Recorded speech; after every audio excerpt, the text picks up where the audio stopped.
it shrinks a lot. So you're taking wet clay and you're molding it into something, and you're letting it dry. And it can take, in Pacific Northwest, it can take about 2 weeks to dry. In Arizona, 2 days flat, if that. And so you're looking at the shrinkage of the water coming out of the clay in order to make it solid or leather hard. You want it to be totally dry, goes in the kiln, shrinks again. Bring it out, put glaze on it, put it in the kiln again, shrinks again. So it's about this big. It started this big, it's about this big. Where did it go? Yeah, where did it go? Where did it go? So the process, and I think when I was learning, that was the hardest thing for me to do. When you paint a picture, you're taking a piece of paper, and I do watercolor also. As soon as you put it on there, it's done. You add more, you add more, and add more. Here, you got to get the clay, you got to let the clay dry, and then you got to let it dry, and then you got to let it dry, and then you got to fire it, and then, oh, do I want to put glaze on it? And then you put a glaze on it, and then you fire it again, and oh, it's done. And glazes aren't like painting. I mean, if you put paint on a piece of paper, you don't like the color, you can either paint over it, can't exactly take it away, but you can change it. Once you put in a glaze, it goes over to 2,000 degrees. It's not yours anymore. People say, oh, you must get so excited when you go out in the kiln. And I was like, I've had some disasters. I don't get excited anymore. I am thrilled with what I get, But you learn. You'll buy one glaze and you'll go, oh, I want to really try this glaze. And you find that it just totally melts down the side and onto your kiln shelf. And the kiln shelf's $100. And there goes a kiln shelf. So there can be a lot of hit and misses, but it's a learning process as you go along. But I've enjoyed it. I've made it over the big humps now. The more expensive humps anyway.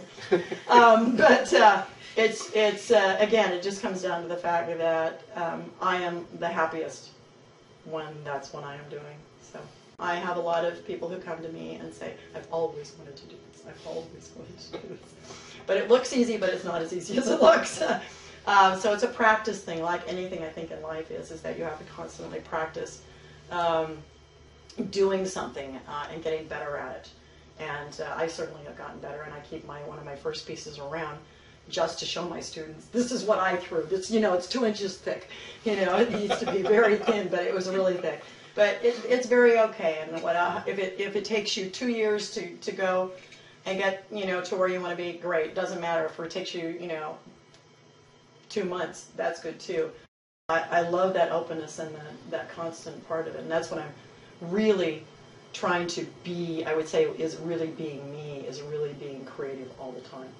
And that part needs to be fed, which means that I need to go in the studio, be that recluse at some point in time so that those things have time to manifest and come out of my hands and see what happens.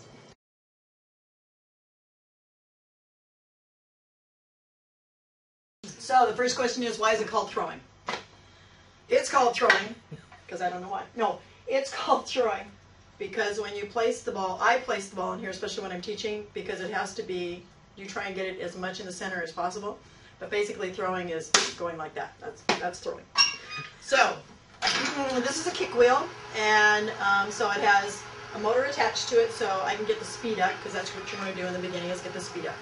So when I teach classes, I'm teaching about the fact that you have to be centered when you sit down to the clay, and so that you don't have a lot of anger, you're not thinking about anything else, but that you're just getting to be, quote, one with the clay.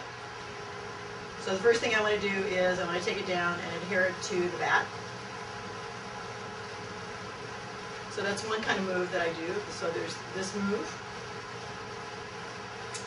Then I'm coming across, I'm making a little like a Hershey kiss.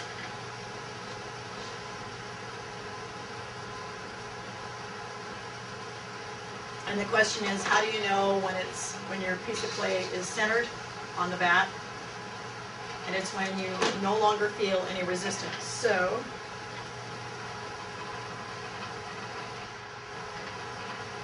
you can watch the clay.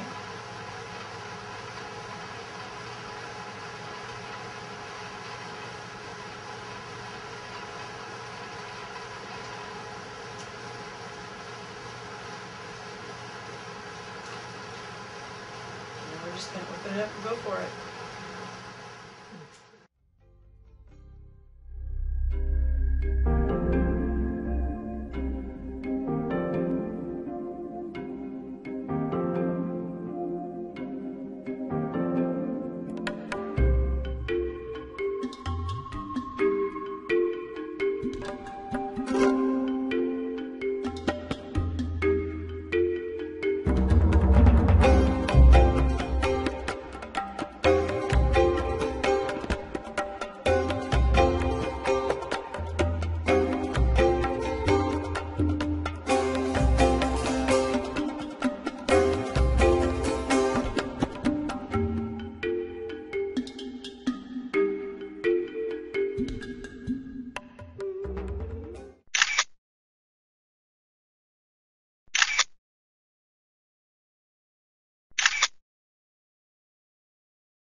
So you have to have that eye-hand coordination to do it, or to learn it. That's the other thing is that you can learn it.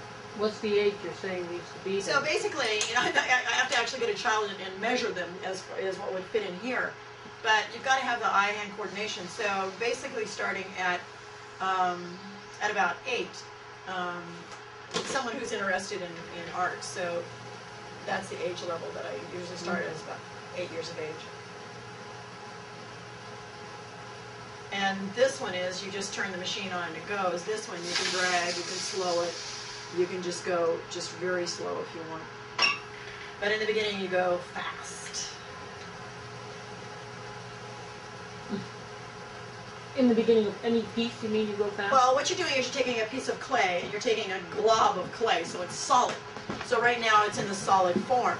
Well, I want to basically make it come to center. Making it come to center is, you can see it just comes. You keep putting your hand in the water, is that to keep the clay at a certain, to keep it at a certain It's to water keep level? it's to keep from burning my hands. I see. Oh, Not to keep that's the going clay that wet, fast. You want to keep the clay wet so that you're sliding over it. Otherwise, you will burn I see. all the way along here, and it's painful. That's not right. So you have to We're not learn. into that. I mean, sometimes I get a puddle over here, but I don't care. I'm just having fun, and that's what matters. So basically, you're starting off with this solid piece, and then you're going to open it up. So you want to get your speed going. I open up with my thumb, then I take my 2 fingers straight down to the center, and those 2 fingers are coming straight down to the center of the head, to the center of this rod going down to the center of this piece of concrete that's going around. Because it has to be, in order for it to be totally round, perfectly round, it has to be right in the center. So that's called centering. So it's going down, and then I'm just curling my fingers a little bit, and then coming back up again. So I'm taking the clay, putting a hole in it, then I'm taking the clay and moving it off to the sides, where I'm then going to lift it up.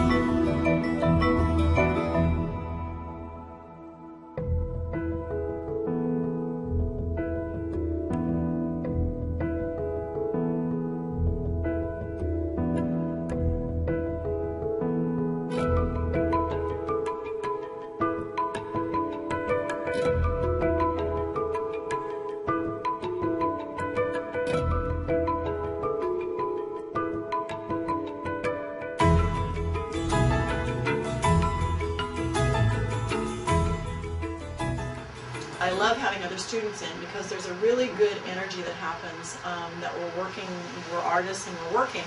And after they left, it just created in my studio this wonderful, wonderful feeling. And so I came and sat down and threw this huge bowl because it just felt right, and you just go forward and do it. I could see myself throwing like 10 or 20 more of those. That's a lot of work. That's a lot of clay. That's like 7 pounds of clay. Well, 7 pounds of clay, when you're pulling it up, it takes all your muscles. So you have to watch it that you don't overdo and go that direction too.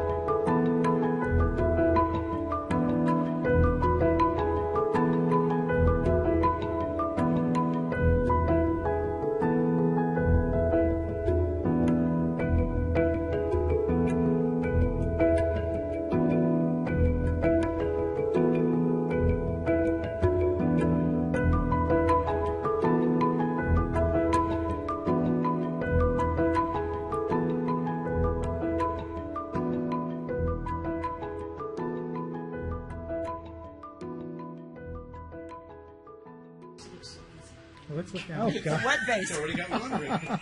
See how it holds water? It does. It's like gardening, and when you get out into the garden and you're looking at the flowers, or you're looking at taking out some weeds or whatever, you're not really looking at your hands anymore, because they become tools and they're an extension of who you are. So that's the way I view that, and when I have the clay, I get the opportunity to humanly make these basically into different tools of how you're handling the clay, how you're pulling the clay, how you're coming across the clay. so that you're learning a lot about yourself in the process too. So there's a double teaching going on there as far as you think, we are forming the clay into what we want. Well, it's also true the other direction, is that you're getting a lot of feel out of it. And so it's coming into your hand, and it's so smooth. It adds to my life, and I teach classes, and I see that it does the same thing for other people. Kind of like gardening, and I explain that to people, that you are working with the earth, and it is going to add to you. It's going to give you a different perception of life, but to not fight it and to go with it.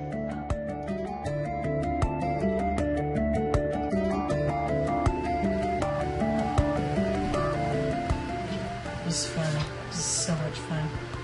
It just grows right in your hand.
Linea's work can be seen in Port Townsend at Provisions, Lahani's Deli, the Candle Store, the Food Co-op, and at Wild Women Gallery, as well as at Tiny's Fruitique in Chimica.